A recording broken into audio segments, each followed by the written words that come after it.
I just like to pay homage for 1 minute to my dear friend Andrew. My first encounter with him was at a workshop. He and Marion Woodman had run a weekend workshop, and it was beyond words. It was wonderful. Well, I was working on this book, and I just happened to have a draft copy of it. And so after the workshop, I came up to Andrew and I said, "Wonderful, wonderful workshop, Andrew. Thank you so much. By the way, I've written a book." And I sort of saw this look of horror across his face. And he said, "Oh, I'm sorry, I'm writing a book of my own. I won't be able to look at it." And I could tell how well rehearsed that was. I knew it wasn't the first time those words had been spoken. And I said, "Well, why don't you take it anyway? And if you never open it, that's okay with me. And if you do, that's great too." He said, "Oh, okay, well, pass it on to my assistant, and she'll take care of it." So I thought, well, that's the end of that. This was Sunday afternoon. Wednesday afternoon, I'm up on a ladder doing work on a house, and my phone rings, and I say, "Hello." "Hello, Philip?" "Yes." "This is Andrew Harvey. I've just read your book." And so began an extraordinary journey for me in which Andrew nurtured me and encouraged me and made sure I wasn't falling short of the potential of my first book, New Self, New World. And the way in which he recognized and supported my work has happened over and over and over with countless people in the world. We're very privileged to have him here tonight, and I'm so grateful that you're here to celebrate Kabir, to celebrate Kabir's poetry, and especially to celebrate Andrew's translation of it. Thank you.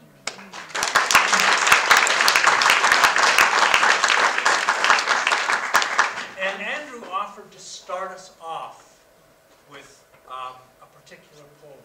And if this feels right, I'd love to hear it.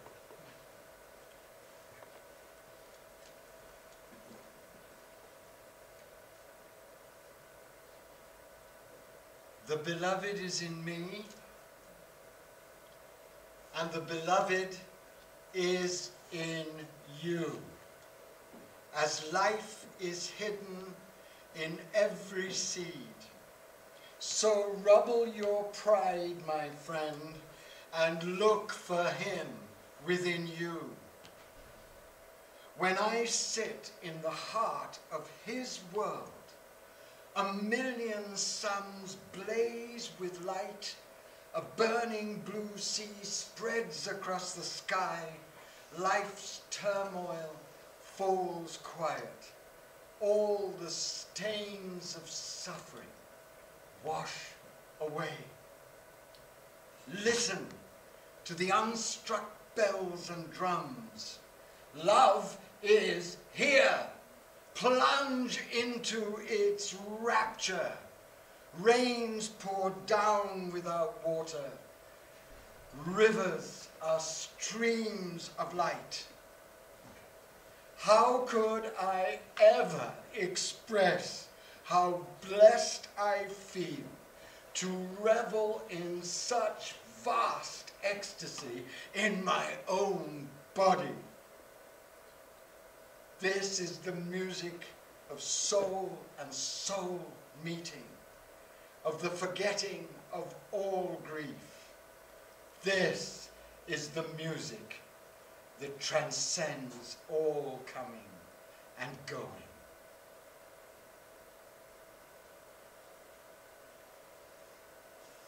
I think that just about wraps it up.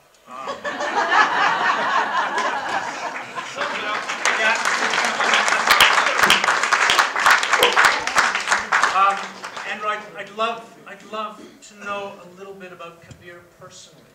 I know he was born in Benares, Varanasi. I've been there where the two tributaries of the Ganges come together and hold that city between them.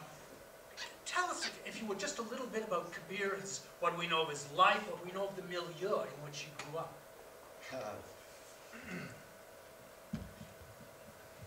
if you become a very great saint in India, immediately all kinds of ridiculous and completely improbable legends spring up all around you.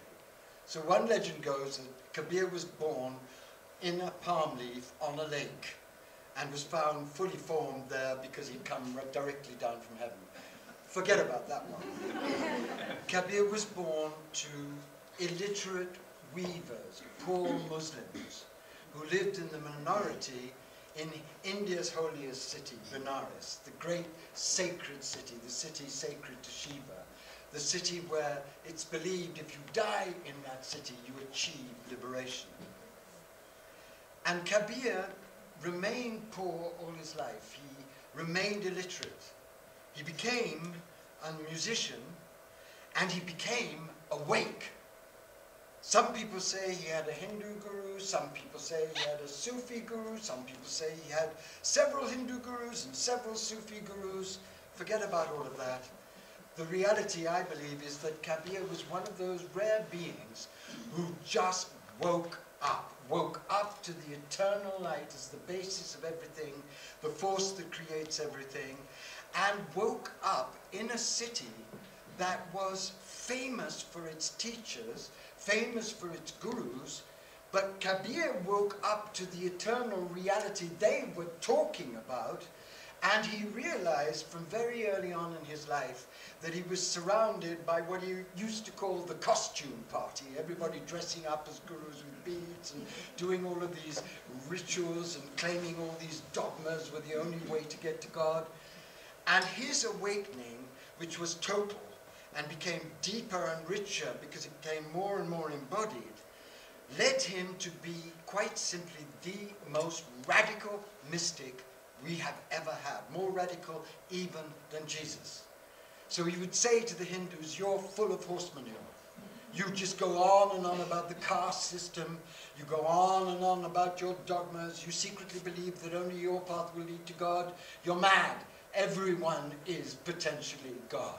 Stop it. Stop your filthy games of control. And he said exactly the same thing to the Sufis, so he annoyed everybody. And he didn't write his poems down. He would go into ecstasy like Rumi went into ecstasy. Rumi would dance, possessed by the spirit, and cling to a pillar. And these powerful, ecstatic poems would come molten like lava out of his mouth, and his heart friends would take them down, and later when he'd come down from his trance, they would bring it to him, and he'd make very few corrections. Kabir, the same thing. He would go into ecstasy, and he would start to sing and accompany himself on a lute, and his friends would take down his songs. And his songs weren't sung in any holy schmoly language. They weren't sung in Sanskrit. He broke through all of the games of the boys' club, and he sang in the songs, his songs in the language of the people. His songs were sung in an old vernacular Hindi, and they're very naked, they're very direct, they're very simple. Sometimes they're unbelievably fierce. One of his favorite ways of beginning a poem is, "Idiots, wake up." He says that a lot. He became immensely famous because although the good boys in the Hindu lot didn't like him and the good boys in the Muslim lot didn't like him, the ordinary people could see that he was absolutely possessed by God, totally simple in his way of life, totally loving to all who came to him. One of the funniest stories, which I do believe because it's got his salty, ferocious humor in it, is about his death. I told you that Benares was the holiest city for Indians, for Hindus especially, and that legend about people dying there and achieving liberation. That was not at all what Kabir believed. If you want liberation, you've got to sweat for it, right? Don't pretend that you just get liberation by wearing a particular kind of fancy robe and having the right kinds of beads and following the guru. All of that is nonsense. You've got to burn, you've got to die into life to be liberated into the deathless. And he says that again and again, absolutely shamelessly. So when he came to die, he made a very specific point of leaving Benares to die in the city that was considered to be the dirtiest, filthiest, least auspicious city in India, which happens to be about 130 miles from Benares, a place called Magaha. He said, come on, I'm dying, I'm going to die in Magaha. And the legend was that if you die in Magaha, you come back as a donkey. So he said, all of this is such horse shit. When are you going to wake up to being God? When are you going to get rid of the religious powers of control? When are you going to claim your innate divine consciousness? And when the hell are you going to get down to doing the work that will liberate you right now, right here, in your body? Right? So he went to Magaha, he started to die, and at that moment, all the Sufis turned up, and all the Hindus turned up, and the Sufis were saying, Kabir is one of us, and the Hindus were saying, Kabir is one of us, and they were starting, you guess it, to try and kill each other, right? Because that's what the Boys Club specializes in. Violence born out of fundamentalist control, right? You can see it all around us in our world. So Kabir sighed, and as his last act on this earth, before he joined the totality of everything, because he's completely alive, he's right here, right now, half of his body turned into yellow flowers, and the other half of his body turned into red flowers, so half of his body could be given to the Sufis, and the other half could be given to the Hindus, and they all fell into each other's arms, and that was that. Kabir has become India's most beloved mystical poet. He is beloved by the Hindus, especially the poor, who sing him with such passion and such ecstasy. He's beloved by the Sufis, who recognize in him the supreme master with Rumi of the path to divine love. And when Sikhism got going, the first guru of the Sikhs adored Kabir and incorporated into the core of the Sikh scriptures no less than 300 of Kabir's songs. So he is a universal mystical poet. He transcends religion. He speaks nakedly and directly of the one path that every human being can take, the path of adoration of the one that will bring you, if you are prepared to give it everything, it will give you everything in return. It will give you nothing less than the kind of total embodied divine awakening that he sings from to get you to get going. So that's just a taste of what you're in for when you meet Kabir. The difference between Rumi and Kabir is very fascinating, because I've spent 40 years of my life being Rumified. I've written books on Rumi, I've translated Rumi, I've taken pilgrimages to Rumi. Rumi has been my most passionate heart beloved. But I think what happened in my life is that I was cooked by Rumi to finally be tasty enough for somebody as sticky as Kabir to gorge on. Because Kabir is different from Rumi in three very important ways. He's different because Rumi spoke a very aristocratic Persian. Rumi was an aristocrat. Rumi was sublimely brilliant. Rumi talked to all classes, but he was loved by kings and emirs, and his Persian is peppered with Arabic and Greek, and it's very rich and gorgeous and scented and perfumed. Kabir is a peasant, and he doesn't speak sweetly. He speaks with the ferocity and purity of someone who has truly suffered. And that is why I think he's so important for our time as we go into this enormous pain of the world falling apart. And the second way in which he's very different from Rumi is this, that in Islamic mysticism, there are two ways of looking at God. They say God has 99 names, and half of those names are the names of tenderness, Jamal, and the other half are the names of majesty, Jalal, the furious names, the judging names, the violent in the holiest sense names. Well, Rumi leads with tenderness, and he has a lot of ferocity behind him because his master Shams melted into him and speaks behind his tenderness. Kabir leads with Jalal. Kabir is the sword of truth. That is a very important difference. Rumi can intoxicate you and can initiate you and can soften you and can help you open up to divine love. But what Kabir brings is something I think is essential for our time. He brings the real skinny, the real vodka. He's saying, don't waste your time. Wake up. Stop being fools. Stop buying the filth and illusion of the illusory world. Realize that God lives in you as you. Stop playing at being small. Claim your grandeur and suffer like hell for it, and then die in this life into deathless life. That's Kabir. He's not playing around, and he's not trying to seduce you, and he's not trying to perfume your brain. He's trying to cut your bloody head off. And in one of his greatest poems, which is in the book, he says, I am God's assassin, and I am waiting for you in the dark alley of abandoned love for when you are brave enough to run onto my knife. That's Kabir. Wow. And I love that. I am so in love with that ferocity, because that's the ferocity we need now as we face the collapse of our entire environment, as we face the maniacs and psychopaths in power, as we face a crumbling economy, as we face 150 species of animals dying every day. We need somebody to talk to us directly, nakedly, fiercely, and tell us, wake the hell up, because otherwise there'll be no world. And that's why his voice is coming back at this moment to those of us who've been softened in that gorgeous way by Rumi, to be prepared to hear the naked truth speaking.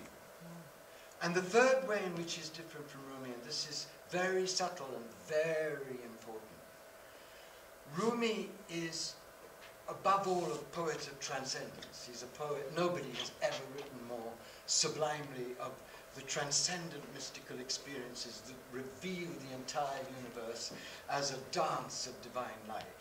And Rumi knew everything about that path. And although he also danced wildly and danced and sang, there's very little in his poetry about the redeemed body, the transformed body. What Kabir experienced, and this is crucial, and this is why I spent 5 years on this book, is Kabir experienced the birth of a new kind of human being. And I believe that the most important aspect of our time is that this time is a great evolutionary crisis in which the human race is being mutated.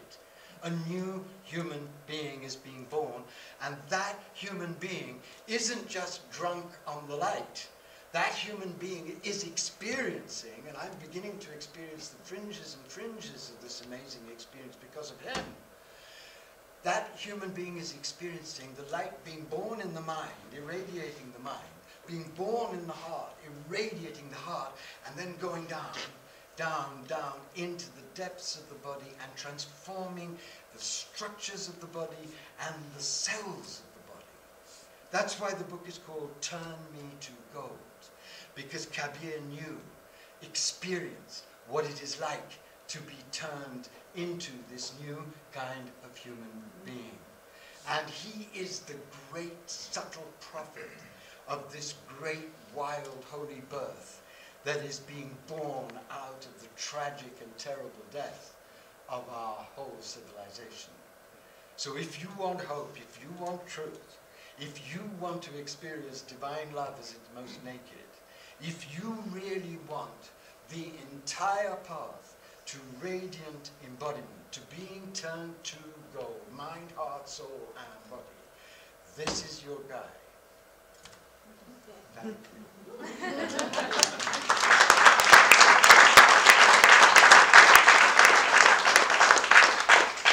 So what I'd like to do is journey into some of Kabir's verses. The overall shape of the evening, just to give you a sense of it, is we're going to dive into some of Kabir's verses, and then Brett Hurt is going to join us, the photographer for the book, to talk about that aspect of it. And then we're going to open for a Q&A. So if questions bubble to the surface, hang on to them, and we'll see if we can make room for those at the end. I'd love to go to page 34 and hear what awaits us. That's my age.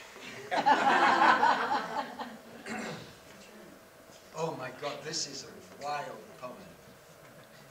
In this poem, Kabir is saying something that mystics learn very late in their journey.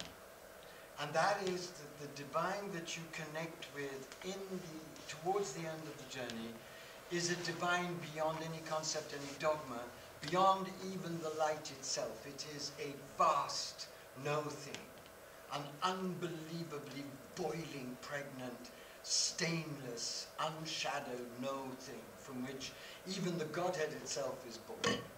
This is the ultimate revelation in all the mystical systems. It's what the Mahayana mystics know as Shunyata.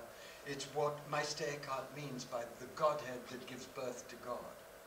And it's an experience that I've only just begun to glimpse. And when you begin to glimpse it, everything changes, because to see with no eyes the no thing is the ultimate blessing, because at that moment you realize you will never know anything. So you might as well give up, surrender everything, and just laugh and sing and dance and give everything for the rest of your life. And he says it in this poem beautifully. He says, once you've glimpsed this, everything else is bullshit. And he calls it eyeshadow. And eyeshadow is what you put on your face to adorn yourself. So this is the poem of the one who has seen with no eyes the no thing, and who has been brought finally to his knees in total adoration. Unshadowed God is other, total other. This expanding creation, just eyeshadow. The Om sound, the universe, eyeshadow. The vast stretch of space, eyeshadow. Brahma, Shiva, Indra, eyeshadow. Krishna and his gopis, eyeshadow. Poetry, eyeshadow. The Vedas, eyeshadow. All your refined distinctions, eyeshadow. Science, story, recitation, eyeshadow. All your fatuous facts, eyeshadow. Eyeshadow nature, eyeshadow gods, eyeshadow worshippers, rituals, eyeshadow dancing and singing, eyeshadow flaunting your categories. How far does all this eyeshadow go? As far as ascesis, as far as pilgrimage, as far even as good works. Kabir says, only very few wake up to drop eyeshadow and touch unshadowed God. Wow. That is as far as language can go. Well, one thing that strikes me in that is that he's naming eyeshadow, and what he's naming is largely held by idea, and he doesn't say that what the body knows is eyeshadow. No. That is so beautiful that you said that, because one of the things that he says again and again and again is, don't trust the mind. The mind is what will have to go if you're going to be initiated to this vastness. Don't even trust your heart. Because your heart, however passionate and wonderfully inspired it can be, is also full of boiling shadows and greeds and lusts for power. So be careful. What you can trust when you've purified your body is the amazing, subtle, tender intelligence that is alive in your body. Because the miracle of the creation that he saw and knew is this unshadowed God, this transcendence beyond transcendence, is most present inside the depths of the body, as it is present in every flea, in every stone, in every dancing acrobat, in every drunk on the side of the pavement.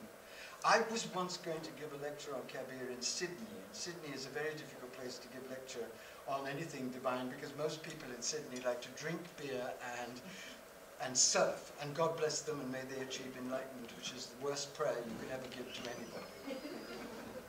So I was feeling rather upset about this, and I was walking towards the building, and I suddenly became possessed by Kabir and looked down at the pavement, which was full of cracks, and it started to radiate light, and I could see that the cracks in the pavement were as holy as the Virgin Mary in Botticelli's paintings. Everything is saturated with divine presence. And this was amazing. And then I asked him inside me, I said, how should I give what I'm about to give? What would be of help? Because I'd gotten over my peak about the Sydney boys and girls. And I said, how should I give this talk? And he said, listen to your body. So I went in, and I didn't just listen to my body, I sank into my body, and then I was able to speak in such a way that they really got that this poet is not trying to sell them anything. He's speaking from the wholeness of the fullness of the entire human being who has entered into the unified force field of reality. So yes, very clever. You know that he is one of the greatest teachers on the planet. I hope I wasn't as snotty as he claims I was when I got his book, but I have been known to be snotty, so it may be true. But when I read his amazing book, New Self, New World, on the plane actually, because I couldn't help myself, I started the first page and thought, my God, this man can write, which is rarer than you think in the New Age, I can tell you. There's nothing New Age about here. And I read this book and I thought, this is the most important book about embodiment that I have ever read. And I told him so. He was too modest to say it when he introduced me. And one of the reasons why I'm so happy to be having this conversation about Kabir with Philip is that Philip's whole journey has been into helping people discover this amazing love and wisdom intelligence that is hidden in the depths of the body. And this was the journey of Aurobindo, this was the journey of the mother. This is the most important journey we can take. The mind can so easily deceive you, the heart can lead you down dark alleys of selfishness.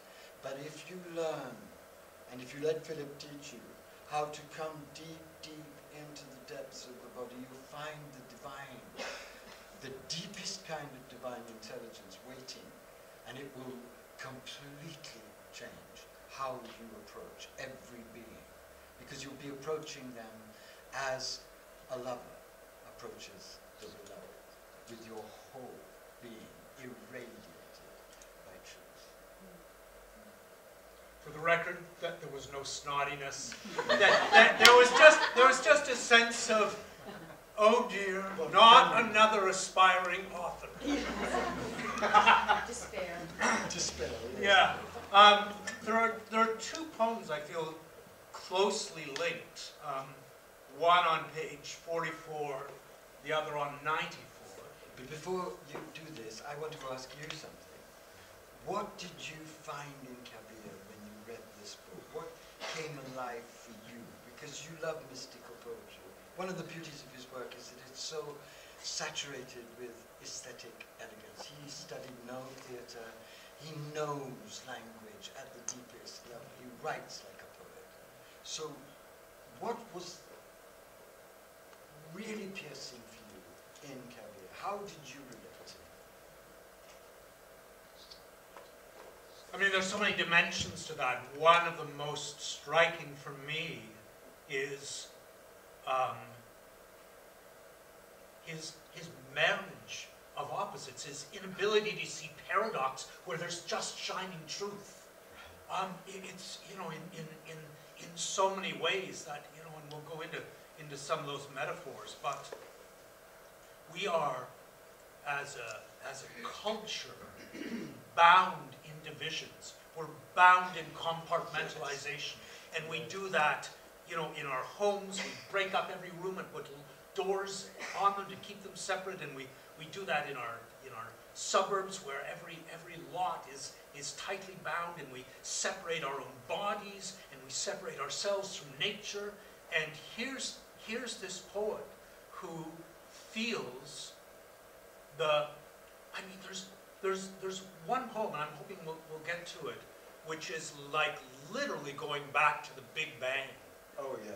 And it is saying, you know, in the beginning, there was no here or there. There was only love. Yes, yes. And that beginning is here now. Yes. That's stunning. Yeah. You also loved his ferocity, B.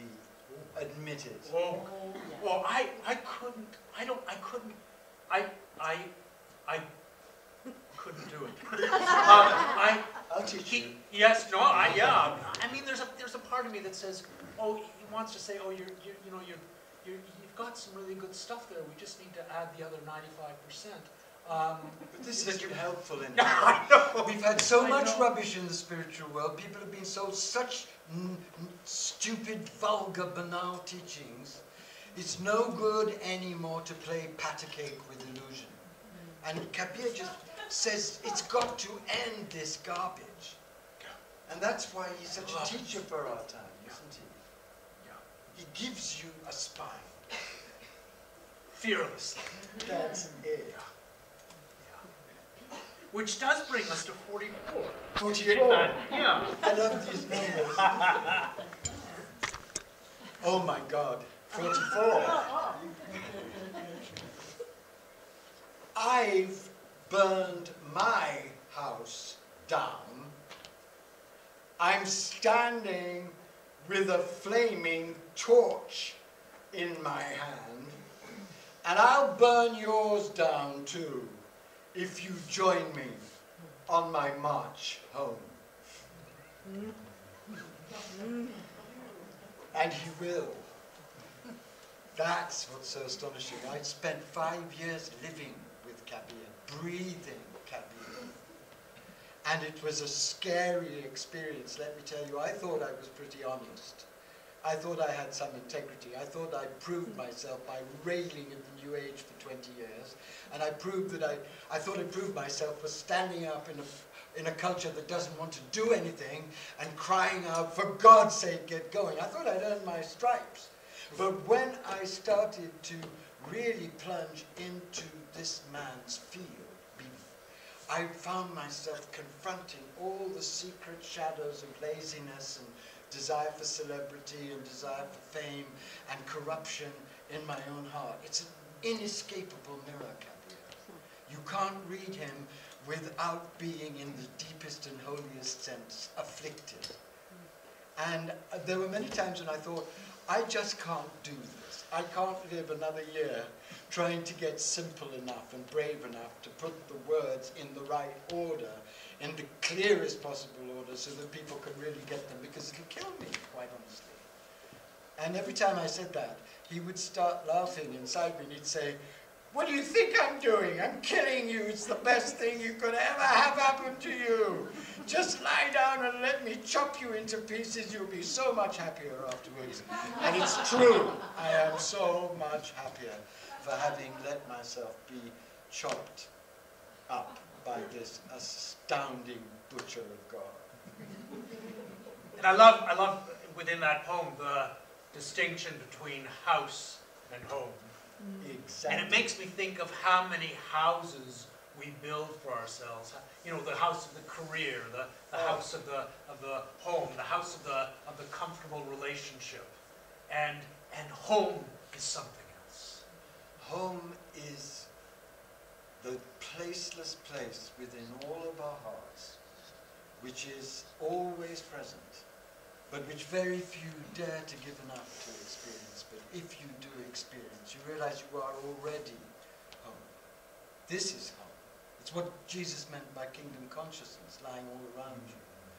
But you do have to die to find that out. You do have to die to all the substitutes for home.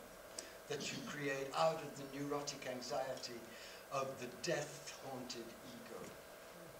And I love the poem too, because he says, if you walk with me on my march home. He's not going home, you know, tripping through the daisies.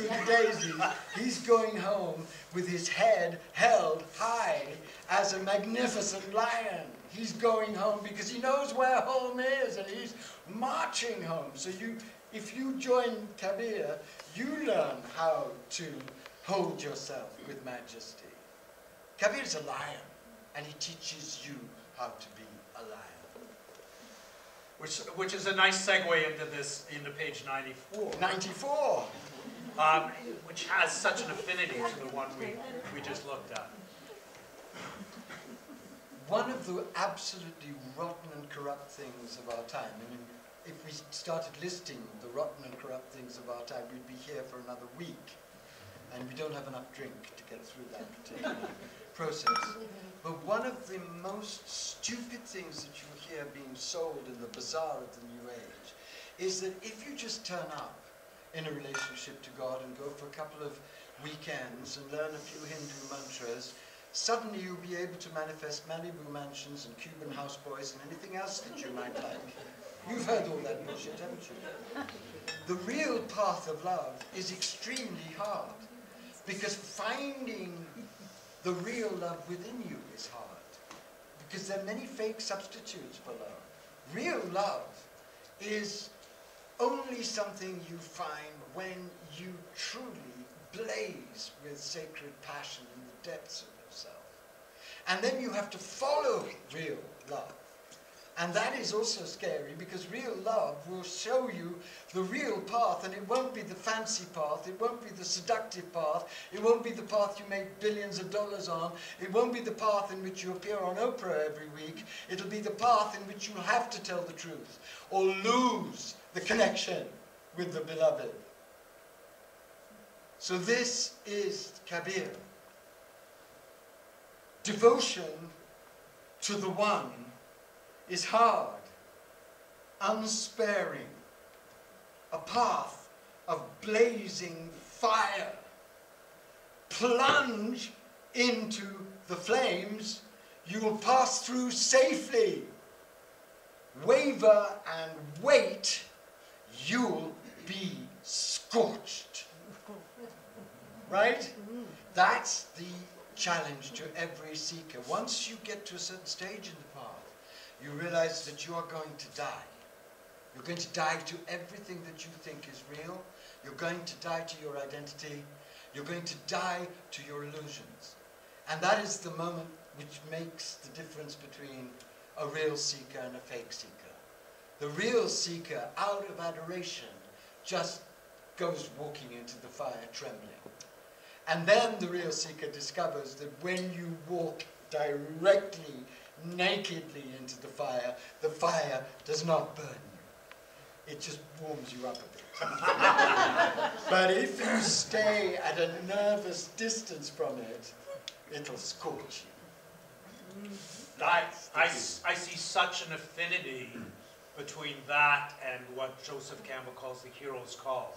I think when you are open and without expectation and available, you tremble to what the world is asking of you, and then either you go even, you know, your death may be involved, or you refuse to go. Right. And that is what scorches. What scorches everybody is living small.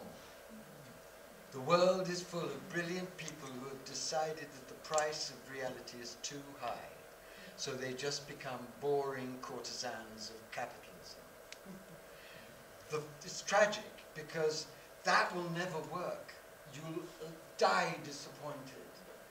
When you realize what is living in you, and when you begin to realize what it's going to cost to live it out, you must pray to the beloved to give you the courage to go straight ahead, because that's the only way that you will ever find your true life and the true joy of serving your inmost sacred mission. And that is Kabir's message to us all at this moment. Stop playing small. You are the children of God. Stop letting the the psychopaths rule. Stop letting the corporations despoil the environment. Stop the killing of the animals. Stop it in the name of the God that you are.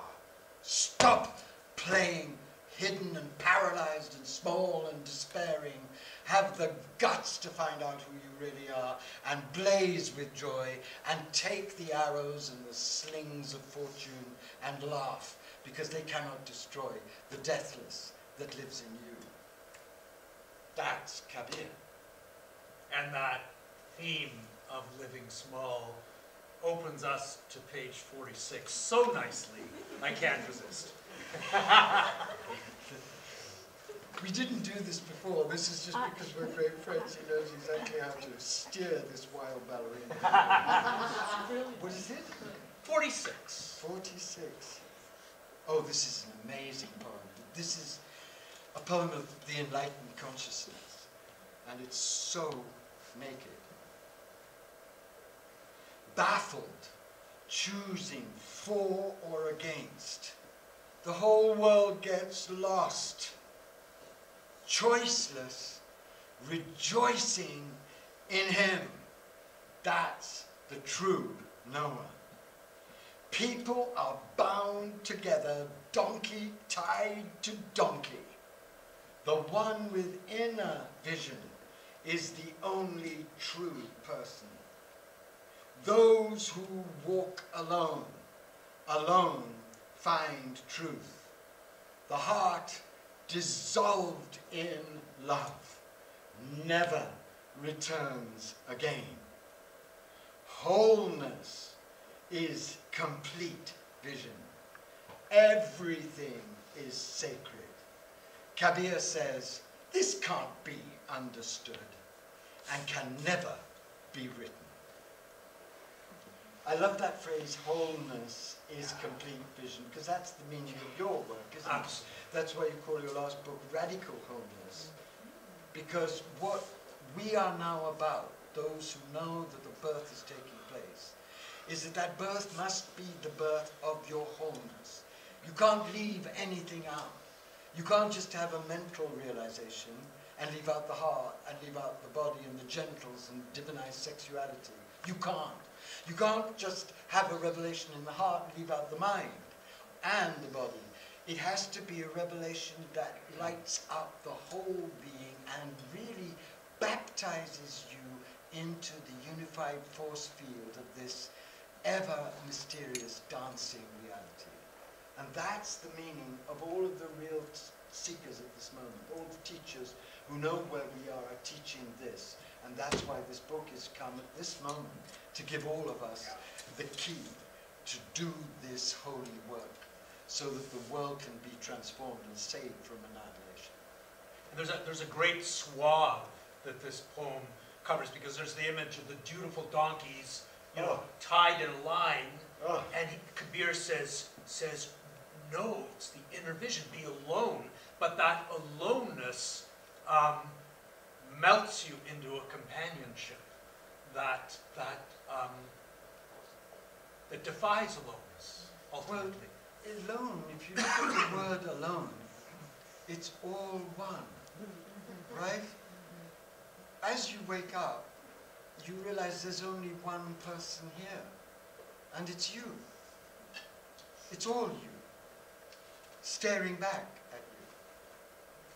So you are alone, but you're also intimate in the most inexpressible way with everyone.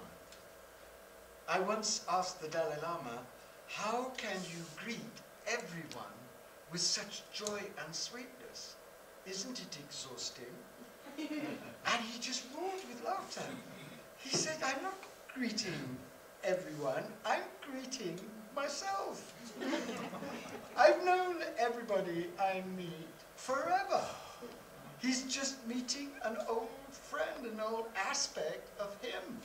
That's why he's so happy. That's awakening. And when you even glimpse that, which of course I couldn't claim to be in that all the time, but I know that state is real, because I have experienced oneness many, many times, and I know that as that grows in me, so that joy of really knowing that there is no one who is not your brother or sister will grow in me. So I will get more alone, and I will get more intimate with everyone. And that's the best part of the town. And clearly the Dalai Lama is not miserable. Page 58, if you would. 58? Yeah, I love this. You love this one? Oh, yeah. Yeah. Why I mean, didn't you imagine read the agony of having to parse down to a few poems. Oh, this, oh my God, this is my favorite. This is a real bitch slap of a poem. I'm enjoying myself too much tonight because this is the first time I've talked about Kabir, this book. This is an extraordinary poem because it cuts through all the religious nonsense and it gets down to the real price of the path and the real glory of the path. And it starts very sweetly, but whenever he starts sweetly, you know that you're in for real trouble. This, I've discovered, is true knowledge. Those who scramble to get into a boat sink like a stone midstream, while the shelterless and abandoned reach the other shore. Those who dare to take the hard, winding, thorny road get to town in the end, but those who stroll the easy highway get robbed or even killed soon after they set out. Everybody's wound in illusion's web, the so-called holy as much as the worldly, and those who run for safety under the comforting dais of form and ritual and dogma, well, life's hurricane lashes them. Stay out in the open. You'll be left safe and dry. The ones love never savages live in boredom and pain. Those love devours like a cannibal live in bliss forever. Those who lose their own eyes come to see the whole creation blazing in their own light. Those who hold on to their sight remain blind as bats in full noon. When I began to awaken to the truth, I saw how bizarre and crazy the world really is. That is probably, in some ways, the greatest mystical poem of truth ever written, because it's saying the entire thing is a costume party. The corporations are on it, the politicians are at it, the stars are at it, the holy rollers are at it, the gurus are at it, the people in their robes are at it. It's all a costume party. Stay out in the open, be naked to the one, and you'll be safe because you'll be free of illusion. And that safety won't mean never suffering. What it will mean is that God will eat you personally. And when God eats you personally, you become part of God's light body. And that's the truth of the whole path. And that's never been said so clearly as in that poem. The ones love never savages live in boredom and pain. And when I was a teenager, I was living in London, England, and there was this lovely little guy who walked every night and stopped to chat occasionally. And he said to me, you know what boredom is? Boredom is about being afraid. Right? And I got that sense of the staleness of a life that is afraid to move. And the contrast between that and staying out in the open. And just, and he's not, he's not just talking about an openness of the heart. He's talking about an openness of your entire being to what is Open. Yes. Yeah. Naked. Yeah. You go naked to the beloved. You don't wear clothes. If you're going to have a relationship with the beloved, don't clothes. You know, most people in their relationship to their beloved are like somebody who's been sent a picture of the person they most fancy in the world. You know, Tom Cruise or Charlize Theron. And they spend 20 years looking at the picture, right? Oh, so beautiful. But what about actually going to that bedroom in the Hotel Danieli where Tom Cruise or Charlize Theron is waiting for you? Well, then they get there, they do actually make the journey, and then they go in and they see their beloved naked in the bed, and they get into bed in their clothes with their glasses on, so all you can get in that lovemaking is a few hickeys placed on your chest. This is craziness. Take your clothes off, jump into the fire, make wild love to God, get impregnated with mystery. That seems to lead us straight into page 8.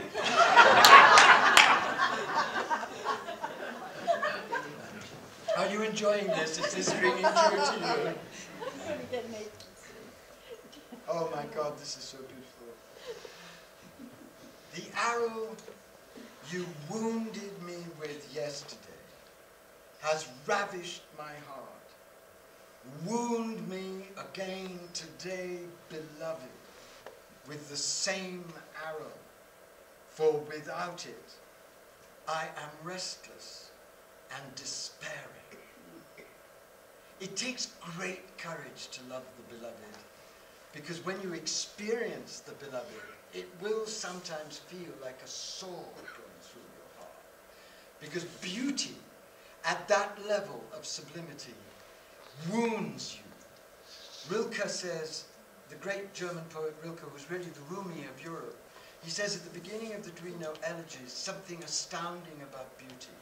He says that beauty is that terror that serenely disdains to destroy us. I'm not talking about somebody you fancy in the street. I'm not talking about a lovely flower arrangement. I'm talking about those moments in your life when you go into a room and see the person whom you know is destined to be your beloved.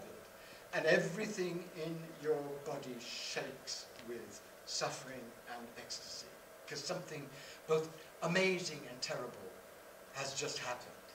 That's love, right? The rest is desire. Just as that happens in authentic relationships, so it happens in the relationship with the beloved, because as you grow in love, the beloved will give you such astounding visions of the beauty of the cosmos that you'll feel wounded with love to the depth of yourself, and you'll sob and sob and sob with wonder and ecstasy.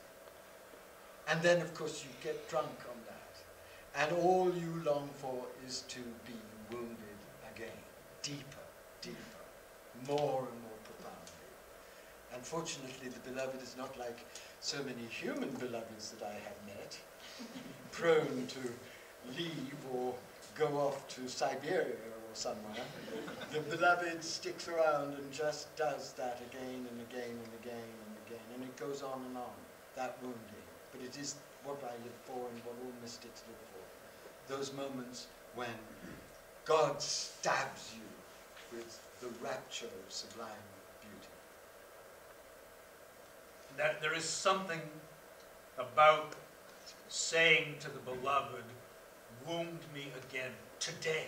Yes. That is saying, do not let me be complacent. Do not let me fall asleep. Let me feel and wake up. And do not let me fall asleep, but also do not let me protect myself. yes. Don't let me go back to my tidy Yeah. little dogmas. Don't let me go back to before I was wounded, when I had it all figured out. Don't let me collect myself in a nice, serene way and play holy. Wound me again. Make me an idiot again. Make me a fool. Because they're all fools who think they know anything. They haven't been wounded. Wound me again. Don't let me play safe. And there's something about that sense of playing safe that leads me to page 98. Let's have two more. Yeah, well, I was limited to 2. Because it'd be lovely to hear from people. That's true. This is such an astonishing poem because this is a poem of the ego. Once you begin to wake up, you realize that your greatest enemy is you.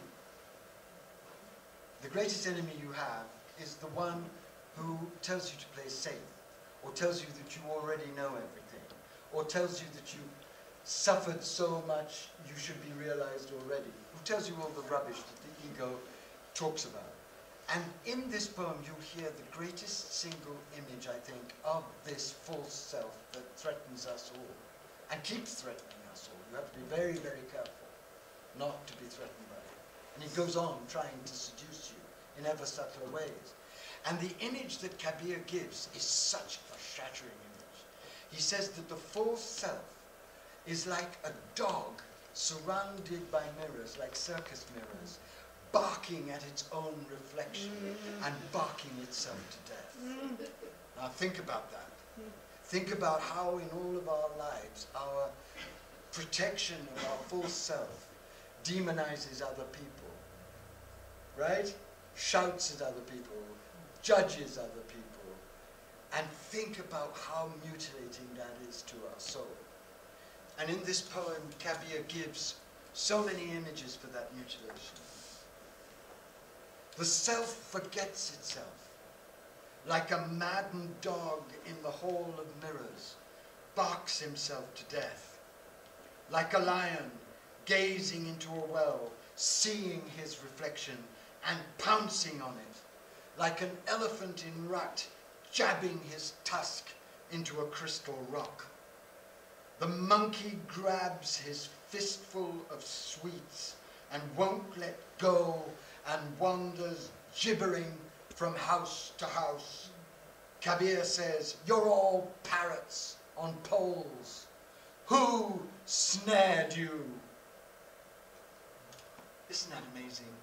When the image at the end means, in the old days you catch a parrot by smearing a little bit of goodies on the top of a pole, and the parrot would then go to the pole and get his feet stuck in the sticky goo of the goodie. So he's saying to humanity, you're all parrots on poles. Who snared you?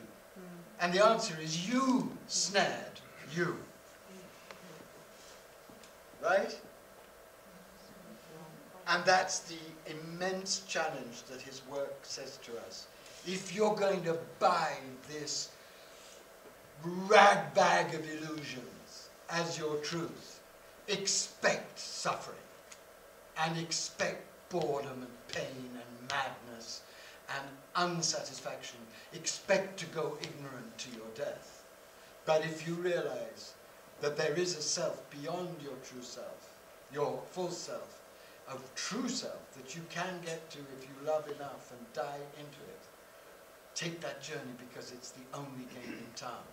And it's the one that will give you joy and ecstasy and tenderness and passion and truth and strength. The rest is nothing. And that inability of the self to recognize the self, the dog barking at the mirrors, the lion pouncing on its reflection, is what the Dalai Lama was talking about. Are you not exhausted meeting all these people? I'm meeting myself. Well, it's also what I find very much prevalent in America at this moment. Trump is a psychopath and extremely dangerous, and the world might die because of his psychopathology. But the reality is that Trump is the shadow of America. And what is so baffling to me is that so many people who oppose Trump, quite rightly for his appalling idiocy and his dreadful policies, are really Trump-like in the way they oppose Trump. So you see Trump, Trump, Trump, Trump, Trump, Trump, Trump, Trump, Trump, all over America. Because the violence on the liberal democratic left side against him is as violent as his injustice and his cruelty and his madness. There has to be a different way. The Dalai Lama isn't screaming at the corporate heads. He knows they are blind. He knows they are dangerous. But he also knows that he and they are one. And so he prays for the skillful means to try against great odds to reach them with love and compassion and clarity. That's the only way we heal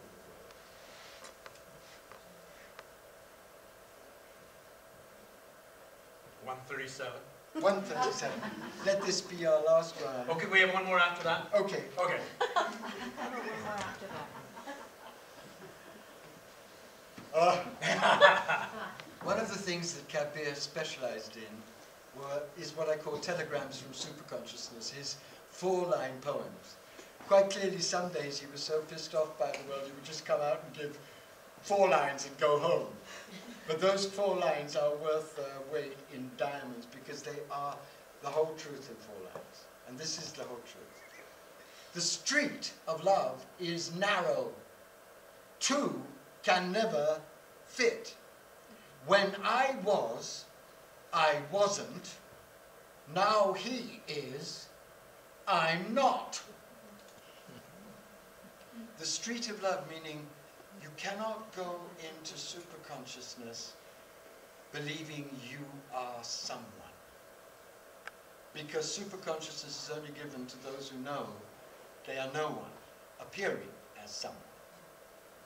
Then, he says, when I was so full of Kabir, I wasn't. I was a fake. I was just living out the drama of the false self. You don't really exist as a real person until you are also no one. And then, he says, now he is, I'm not. And in many of his poems, his greatest poems, he says, you think I'm Kabir, don't you? Idiots. You're not you, and I'm not me. So let's get over this illusion together and see what happens then. Beautiful. I love that. I know everyone's barely able to tolerate another poem. Is that? Let's have one. We gotta have at least one more. One more. 128. 128. And then I'll read one enlightenment poem, and then we'll open it up. Oh my God, this must be your favorite poem. I love this. You read it. You. Why should I do all the work?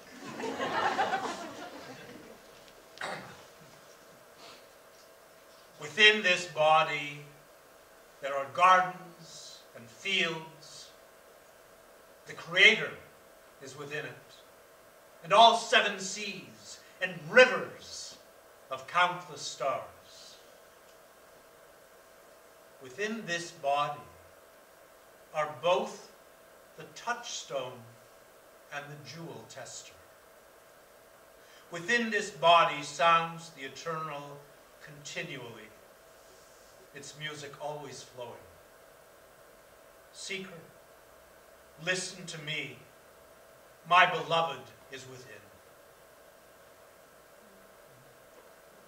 That's the poem of the one who knows the next level of human evolution. That's the poem of the one who's been born into divine embodiment. You know, about 100 million years ago, there were a group of fish in a very toxic sea. And they held all kinds of conferences, and they talked about how toxic the sea was. Meanwhile, everybody was dying in that sea. And a very few, very brave fish, I was there, I remember, said, stuff this for a lark. This sea is poisoning us.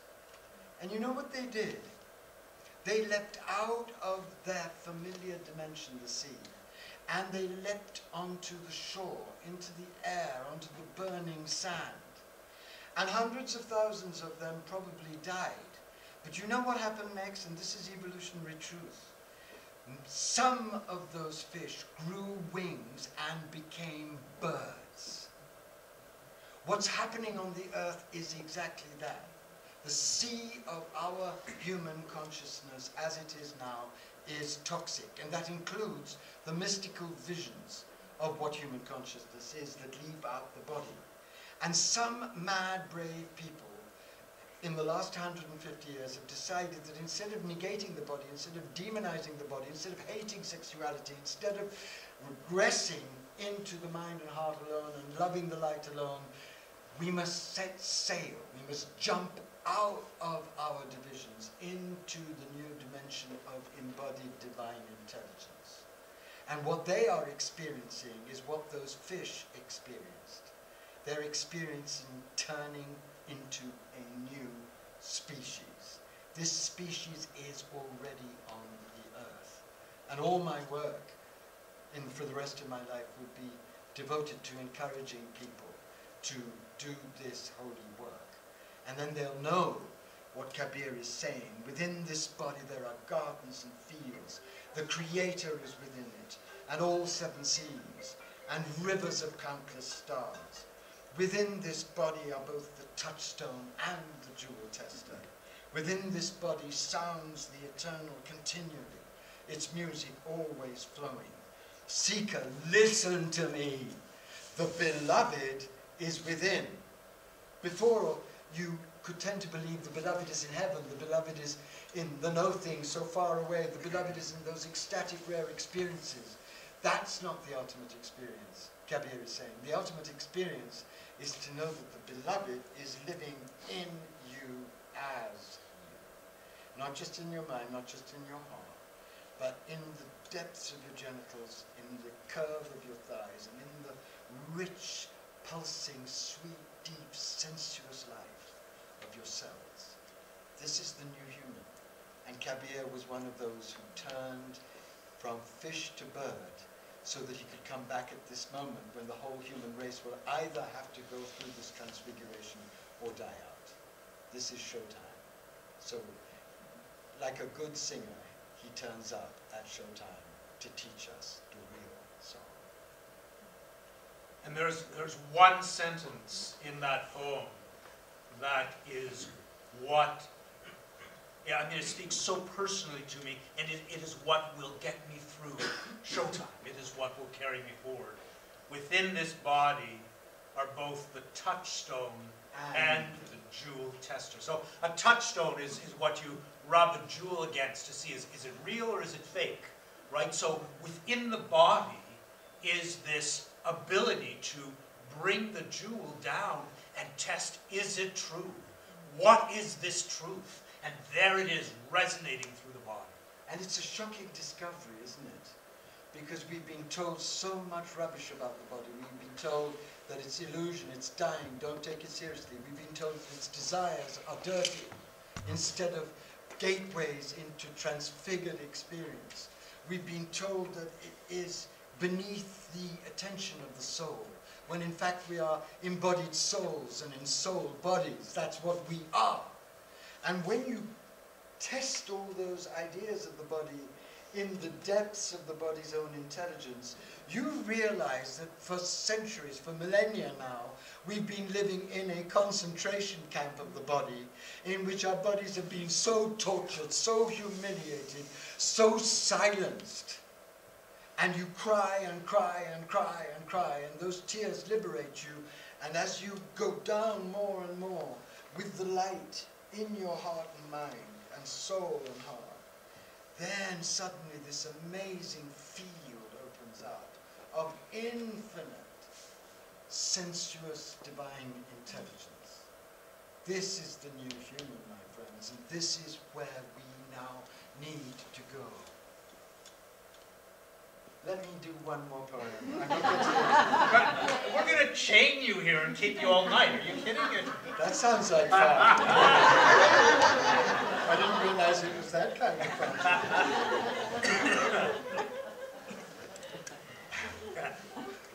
Don't chain me here. I've been chained enough. I've just lost my chain. Kabir cut the last chains away. Kabir gives you such guts. After Kabir, I could never lie in front of my students, and I could never play patike with illusion. And that has led to some very disturbing incidents in public. But actually, Kabir says, always when I receive my wild emails saying, how dare you, or why did you say that? Kabir says, that wonderful proverb from Bali, remember that wonderful proverb from Bali, he says? And the wonderful proverb goes like this: the lion does not turn around when the small dogs bark. So I've decided to try and honor my beloved. This is the poem when, oh, how could you possibly describe this poem? I've just been reading the most amazing book, which I beg you all to read. It's a book by a man called Bradford Keenan, and it's called The Bushman's Way of Tracking God. And the Bushmen who live in the Kalahari, and they still live there in Namibia. Namibia is the most amazing place on earth. I went last year and it blew my brains out. And these Bushmen, they say, because they know, that love, when it comes into you, doesn't leave you sitting serenely in the lotus position, you know, with your yoga mat amazingly well arranged and your serene New Age smile playing sweetly on your face. Love is a hurricane. And that's when they say, the Bushmen say that when they know that somebody has been seized by love, it's because they're shaking and trembling and singing and dancing. They cannot keep it contained. And that is, I have to say, has been my experience. It was Rumi's experience. When Rumi met Shams, Shams didn't talk to Rumi.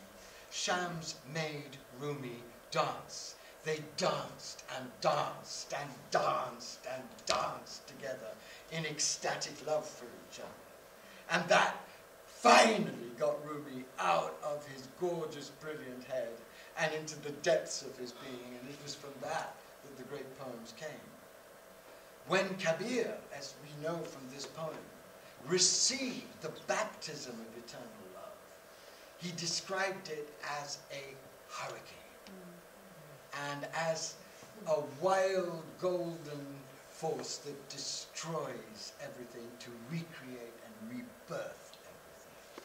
And so for me, this is the supreme poem of this most ecstatic and amazing of human experiences. Love's hurricane has come. The whirlwind of knowledge has arrived. My thatched roof of delusion has been flung in the four directions.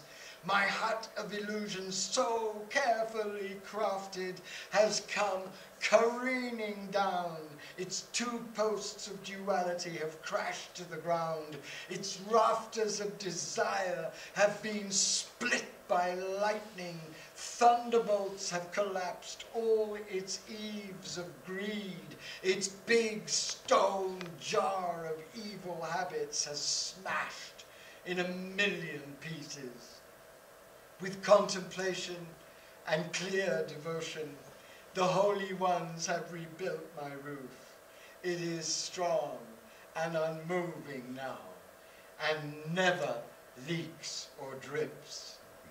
When lies and deceit ran out of my body's house, I realized the Lord in all his splendor.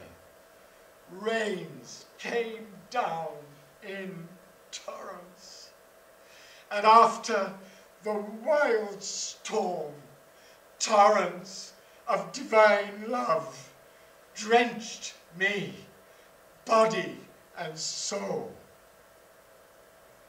Then, O Kabir, the sun soared out, the sun of glory, the sun of realization, and darkness dissolved forever.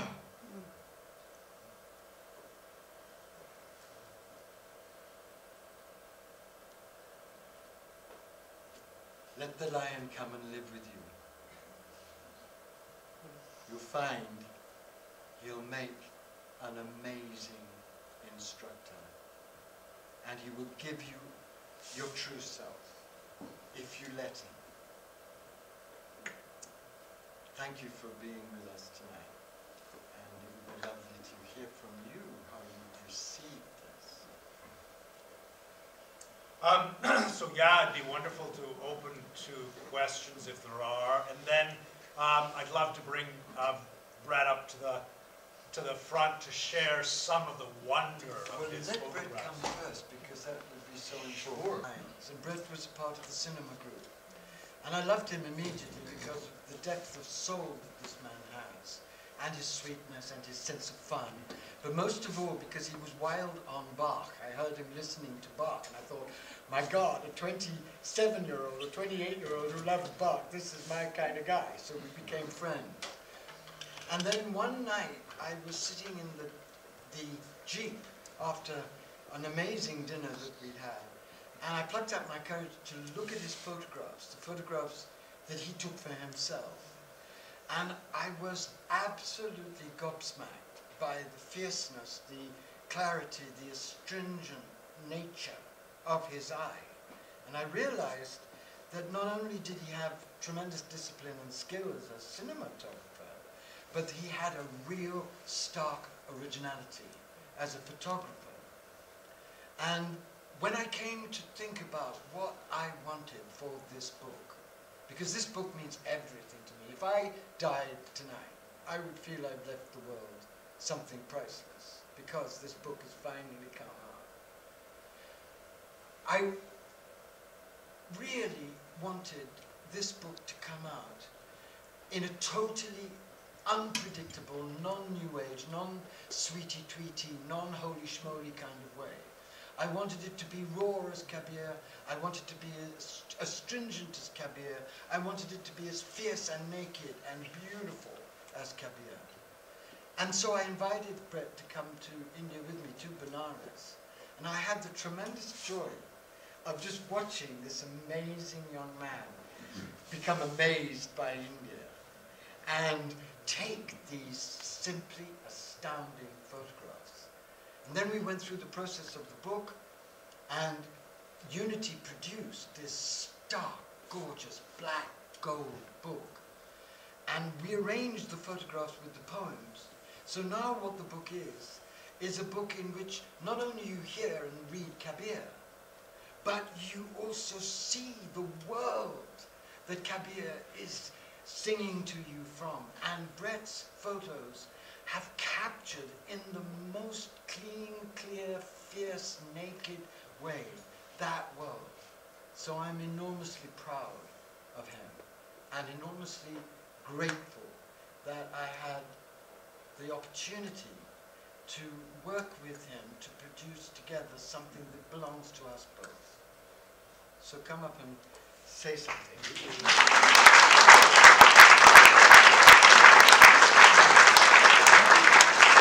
I'd love to hear, I mean, what I feel in your photos is the directness and light that comes through Kabir's poetry. There is such a simplicity to your photos that it's like the simplicity enables the light to come through them. It's a beautiful thing.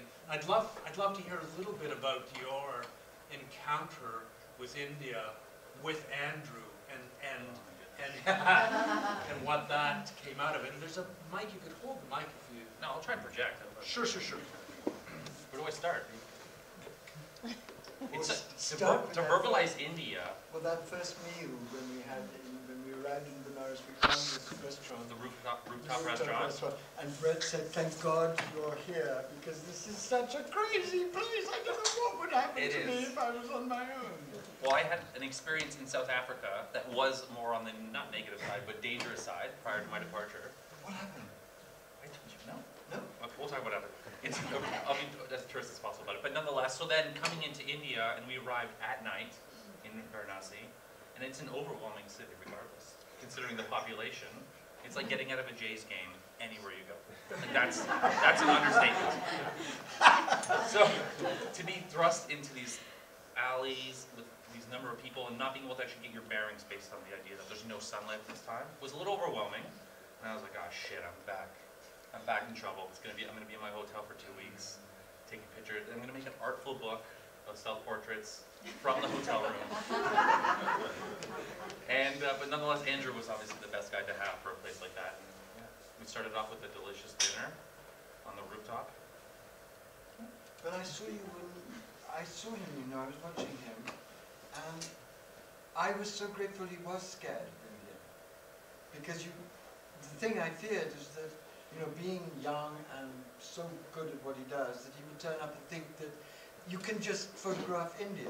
You can't photograph India. You have to be, the arrow of India has to wound you, has to scare you. Yeah. And I watched him become calm and give in to India. And I think that happened Absolutely. in the first 2 days. Even within the first day, the Yes. first morning, once we walked around, I felt so welcomed, so confident, and it really wasn't. That's when it felt the water was warm, her body temperature, and he felt really at home with it. Yeah. Oh, beautiful. And what was the moment? Because Maybe it's the evening, like that photograph that just came up. Yes. That was taken on the first full day. We had arrived around like 11:30 p.m. And the previous day, that's taken right after.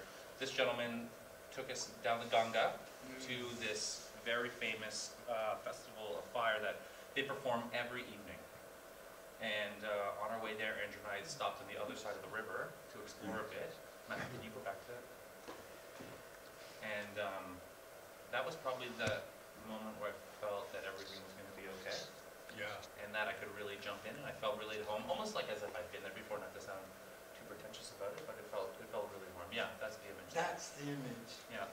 Benares is built on one bank of the river Ganga.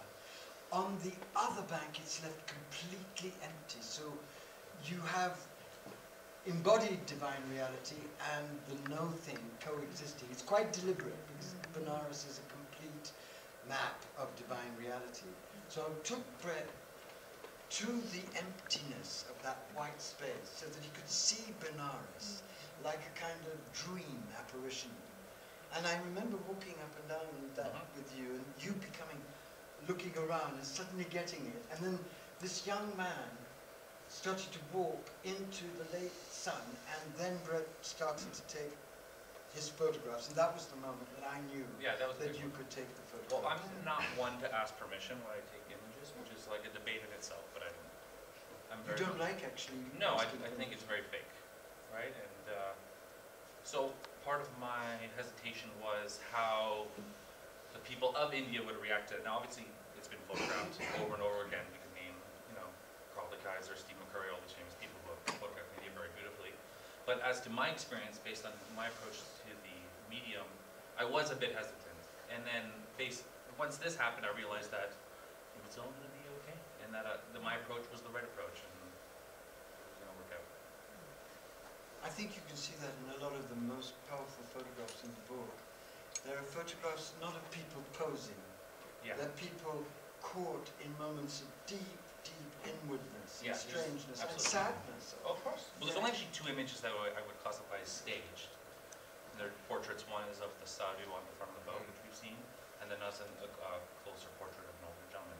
But other than that, nothing is staged. It's all more repertoire, documentary style approach for sure. Could we pull up some of the images that are at the back? I'd love to go into some of the stories behind them. Try that one, Matt. So where were you when this was taken? So this was actually the last full day. So I did 2 legs on this trip, basically 2 5-week legs within a year. And this was taken on the morning of the last day. And it was something that I had wanted to do since departing on the first leg. And I had an amazing fixer while there. And I had told him, like, I have an idea for a photo, and he basically set it up. This photo almost didn't happen because I was up around 5 a.m. before the sunlight comes up, because that's when it's most beautiful.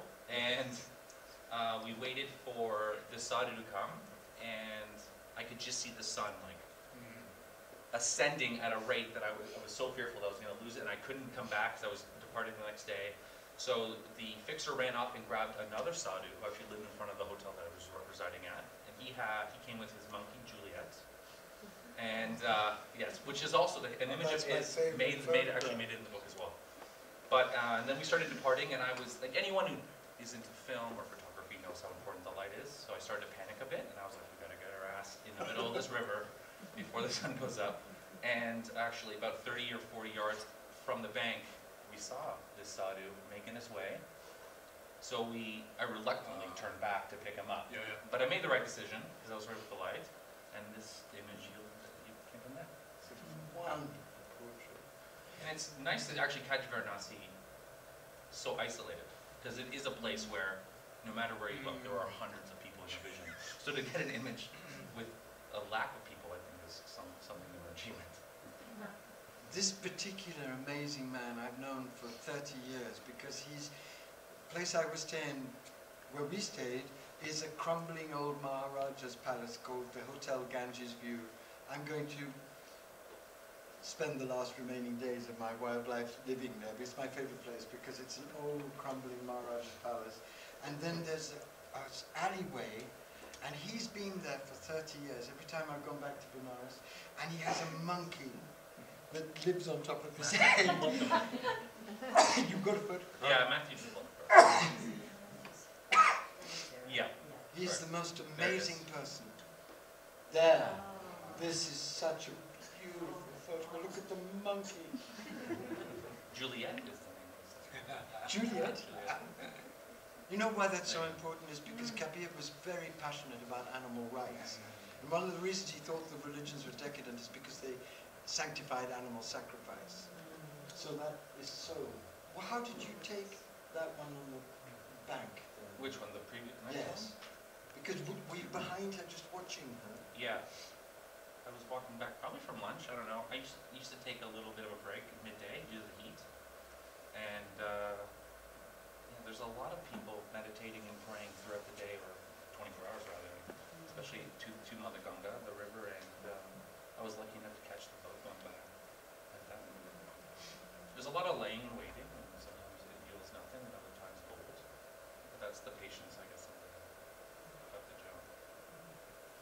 Some of the photographs I love the most are the ones you took of the boys, those wild boys dancing and In the leaping river? into the Absolutely. river. Incredible. He went completely crazy because you saw these wild young guys and they do nothing but play and josh and jostle, and then he got in amongst them and started taking these astounding photographs in which you can see the whole dance of reality. For me, they're almost the most powerful in the whole book. Let's see if we can find I think one. there's one near the end, Matthew. Not that one. Near the bottom of it. That's the one. That's an amazing one. Yes.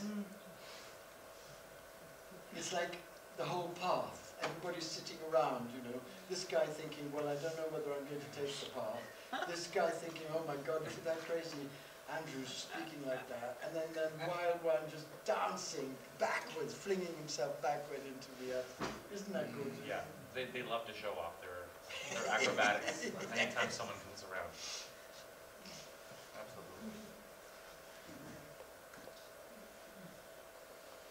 Wondering if we could pull up, I'm looking at the big image back there of the guy. I mean, it's just timeless image. That's India. That's Yeah. India.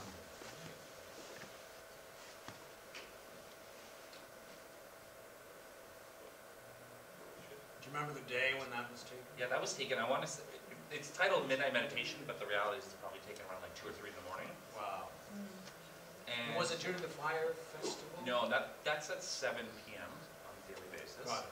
So this is, this was anywhere between midnight and 3 a.m. And part of what I went to in my second trip was explore the daytime as much as the nighttime. Yeah. So I made it into my schedule to basically do a lot of night shooting as well. And this gentleman you would see every day meditating. When he started, when he finished, I have no idea, but he was always there. Yeah, very still. And I just thought it was a perfect encapsulation of what Benares is really like for a lot of people. One thing we did, I think on the third day, I said, look, Benares is totally different late at night. It becomes a completely different world because that's when the real sadhus come out. Yes. They come out at night because they don't want to be part of the crazy crowd. So you see these old men looking like royal eagles in their rags Oh yes. passing through. You see the the wildest faces you've ever seen, and you see people singing in ecstasy. That's when the devotees come out at midnight and at 1 and at 2, and the whole place becomes this phantasmagoria, this hallucination. And that perfectly captures it. It's exquisite. I'm wondering if we should open to questions too. I'd just like to ask one more question Yeah. about Brett. Yeah. What has India given you that you didn't find before? What is, because when we talk a lot, and you've said one of the things you want to do with the rest of your life is to go back to India many For sure, times. yes. So what was India for you? It's definitely started, well, India's somewhere I've always been drawn to. I grew up in a place in the GT that's known for their large Indian population, more Sikh than Hindu, but nonetheless. So it's always Brampton, you grew up in Brampton, yeah. yes. And it's obviously been a huge part of the culture that I grew up with, and it's been very familiar. I've always been drawn to go to India, so when the opportunity came, so I was going to jump that. But really diving into India has really left a huge mark on me in a positive way, and it's something that I'm hoping to continuously explore, because I don't feel like, regardless of 100 years, 200 years, you can never finish India, Oh God, no. right? Let alone crack the eyesight. There's a story which was told in my Oxford College which had a lot of viceroys come from it.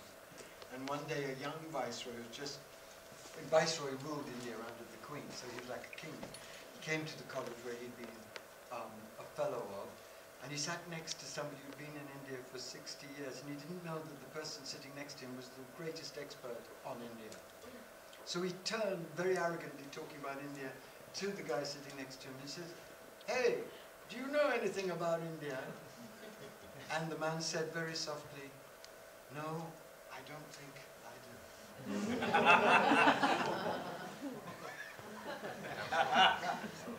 So that's India. Thank you very much, everyone. Thank you, Brad. Thank you.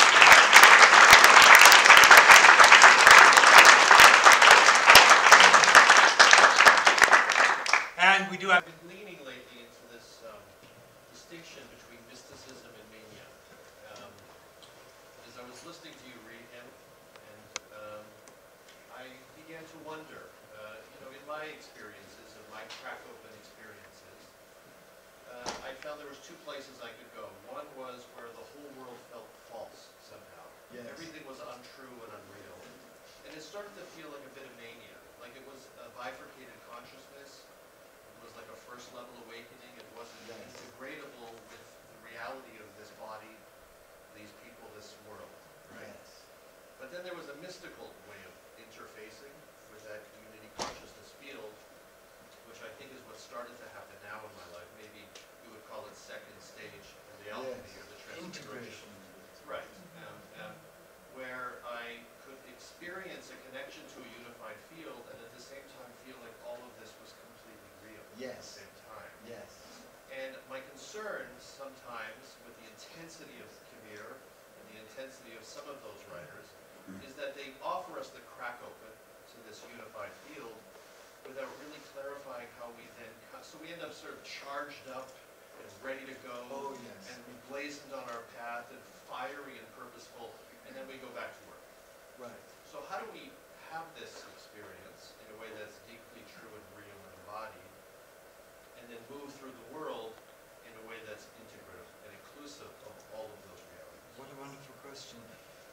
First of all, we read the wild poems, but there are actually very embodied, simple poems.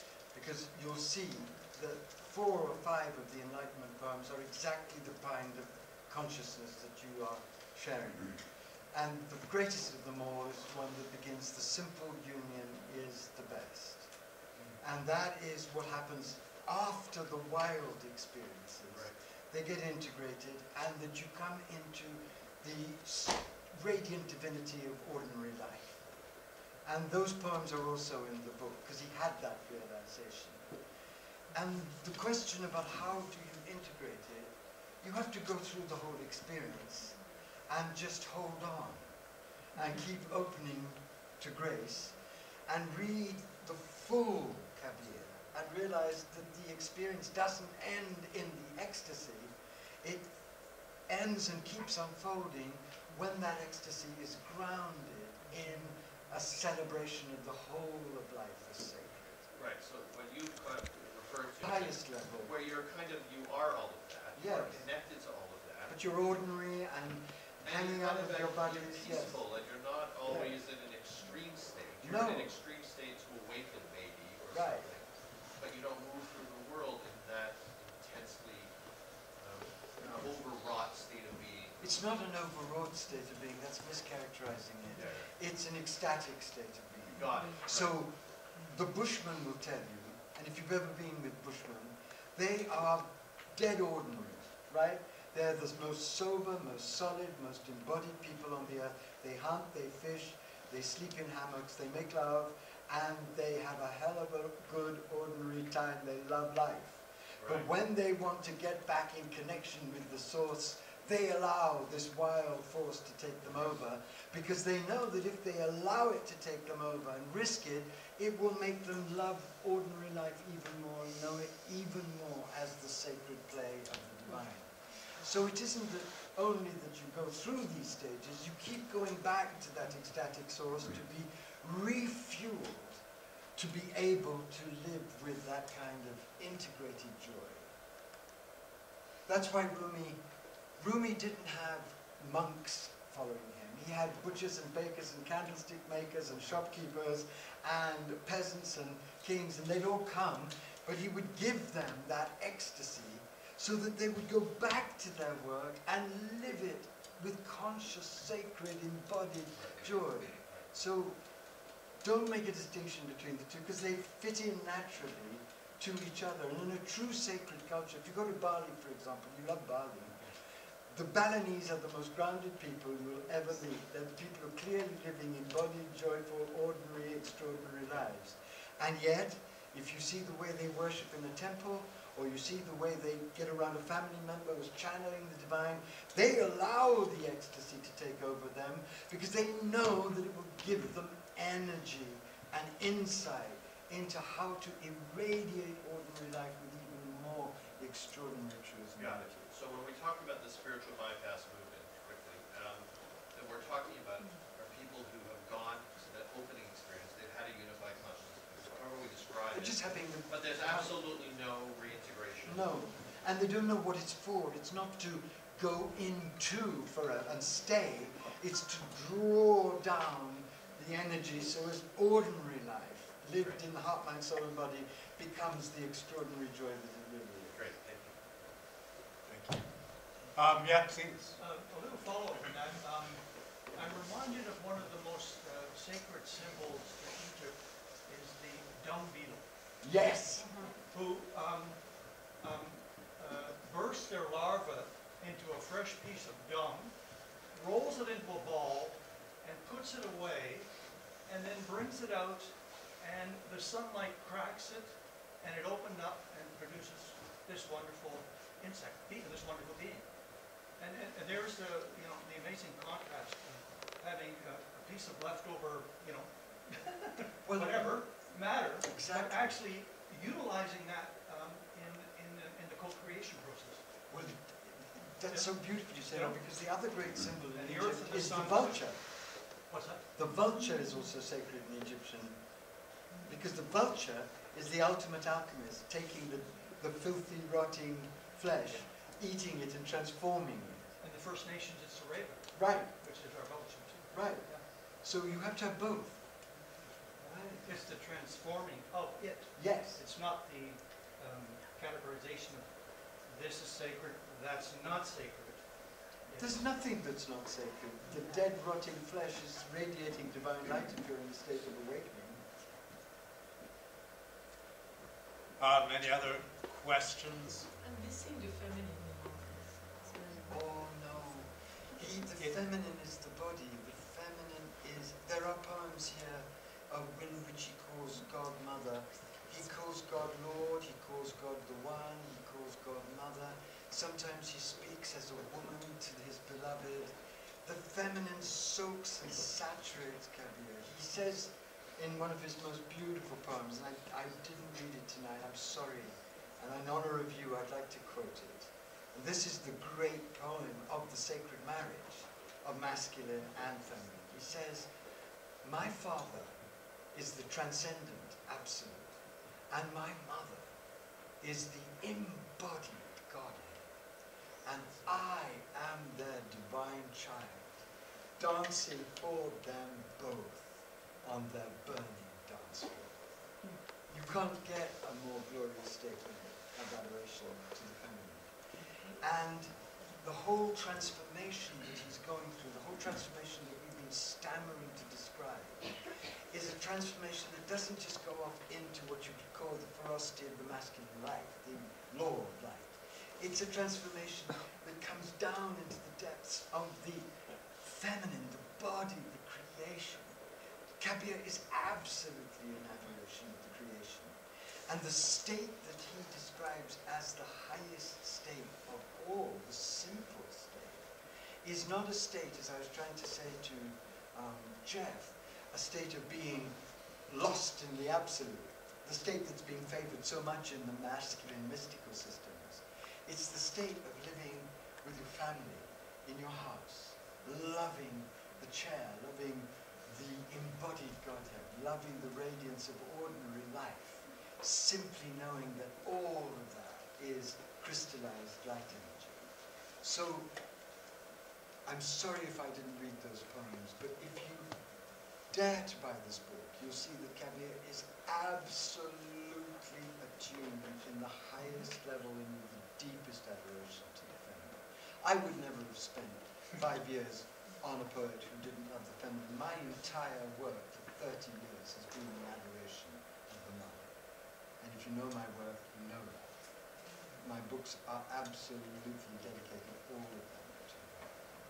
So, what I find in Kabir is neither the adoration of the sacred masculine, nor the fanatical adoration only of the sacred feminine.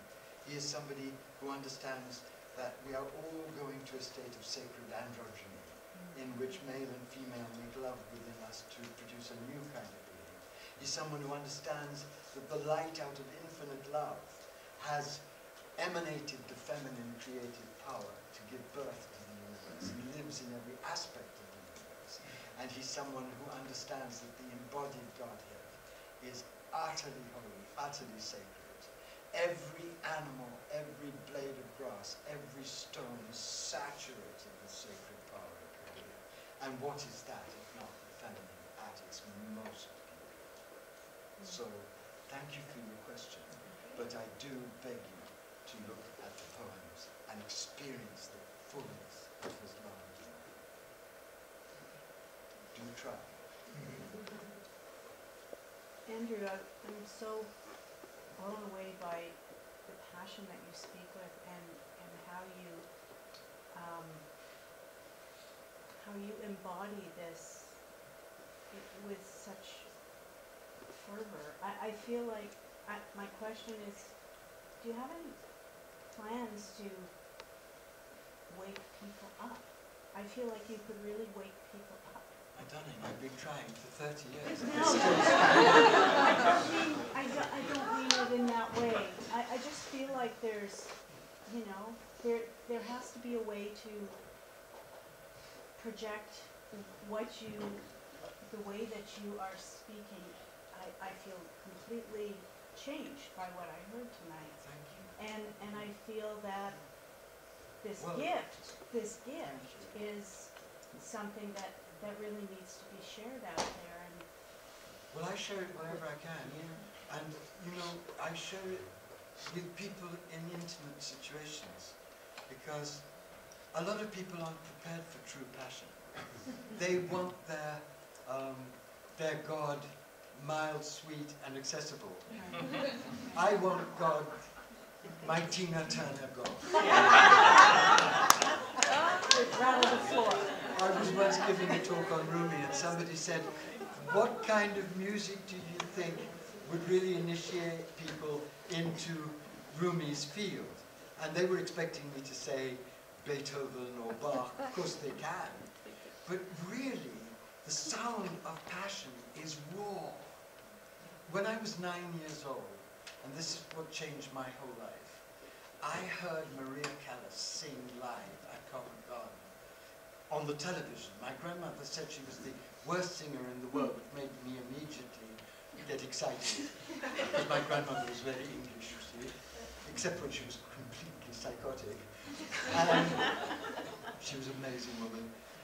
That morning, I went and they were playing it again, and I put it on secretly. It was like going to, and there was Callas. And there was this glorious, agonized, unbelievably brave woman, just with her whole body and uttering these sounds that nobody has ever sung like Callas. No human being has ever made those sounds that just pierce you so totally. Someone once said of her voice that it was like flame and tears coming together. And that began an obsession with her, which has lasted my whole life, but it's not just an obsession. That morning I heard the sound of my essential heart and soul. And that's why I love India. Because when I get bored with all the marzipan mysticism of the West, I go and I sit in a temple of Benares, and the old women come in and the sadhus come in, and they sing to God with ragged voices, in ecstasy and with passion. And that's what the West desperately needs, because we're totally bloodless in this culture, which is why we're killing everything. We need to be irrigated by the blood and fire of the heart. So how do we get you on Oprah? Because if you were on Oprah, I really feel like there would be a There's big a long shift in story about consciousness. that, which I can't tell. Okay. Oprah is a friend of mine, but we had our run-ins early on. So. It's with reluctance, as you can imagine, that I'll bring this to a close. I know that Andrew or I would be very happy to sign books. I would love to read my friend who wanted the feminine. Oh, that's good. Could we close with 2 poems then? Yes, wonderful. Because this poem is so much the world the mother has opened up to me. And the mother, I'm sure, has opened it up to you. It's the ordinary world lit up by the sacred light. That's the mother. And this is the great poem of that revelation. And many mother mystics, like Ramakrishna, for example, the greatest mother mystic of the last 150 years, used to delight in singing this poem because it's the poem of her great revelation. But it's never the mother only, it's the mother and the father together. I honor the god and the goddess, said the great Jananeshwar. The whole universe is their making love. And this is the poem about what happens when you experience that love-making within yourself. Seeker, the simple union is the best.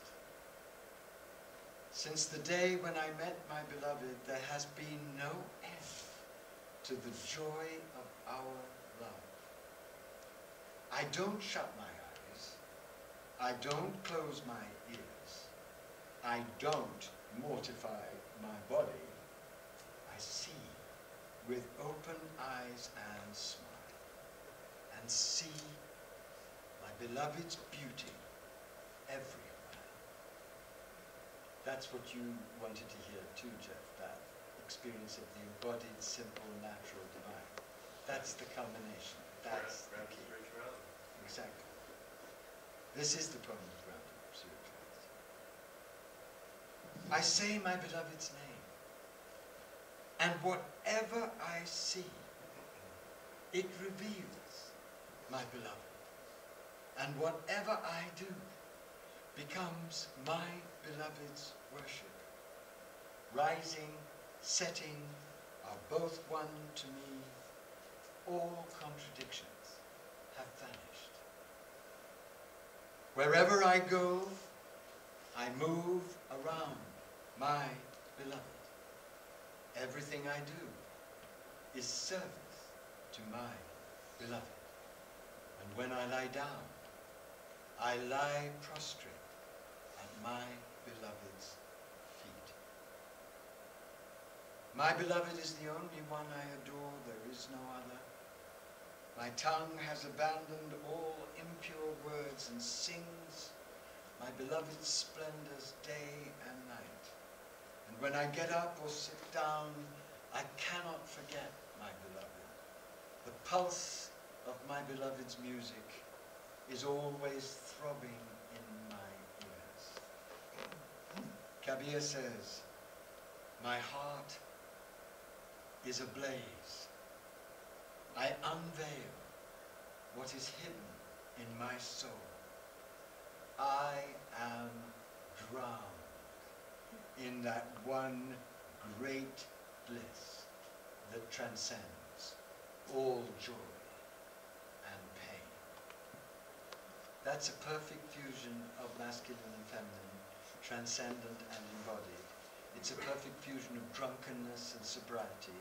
It's a perfect fusion of extraordinary revelation and ordinary, extraordinary miracle. It is the poem of the embodied divine human. And there is no birth of the embodied divine human without total adoration of the mother. She hasn't heard you speak about Kali.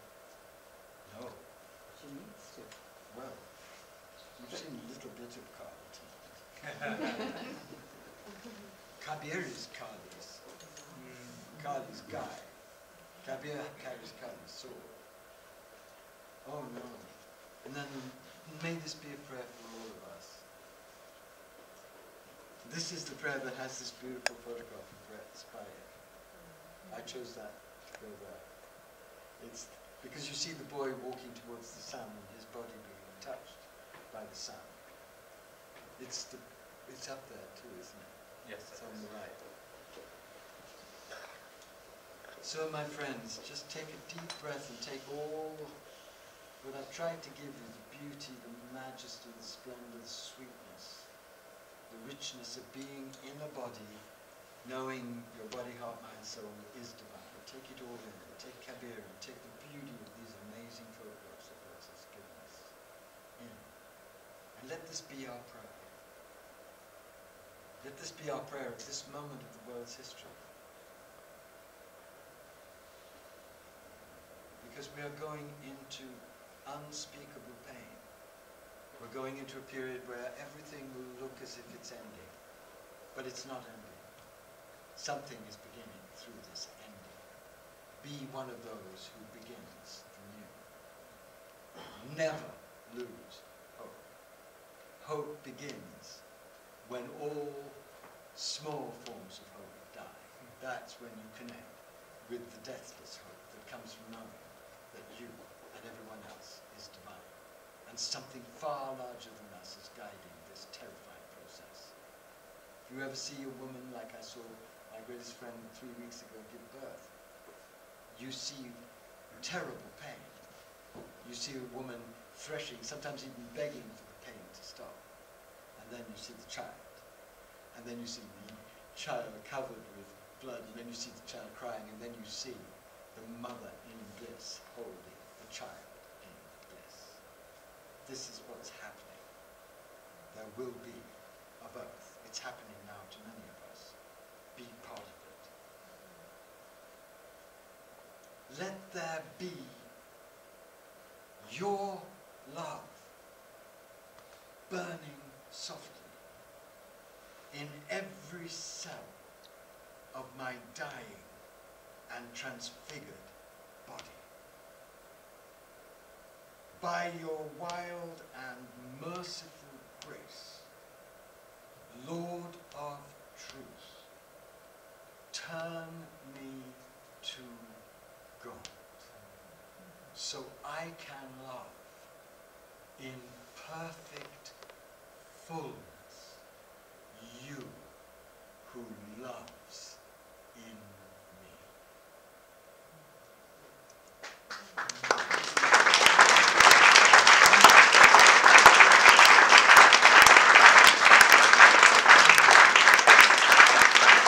Thank you, everybody. I'll be back in 3 minutes. I'm just going to take a breath and come back. You've been a wonderful audience.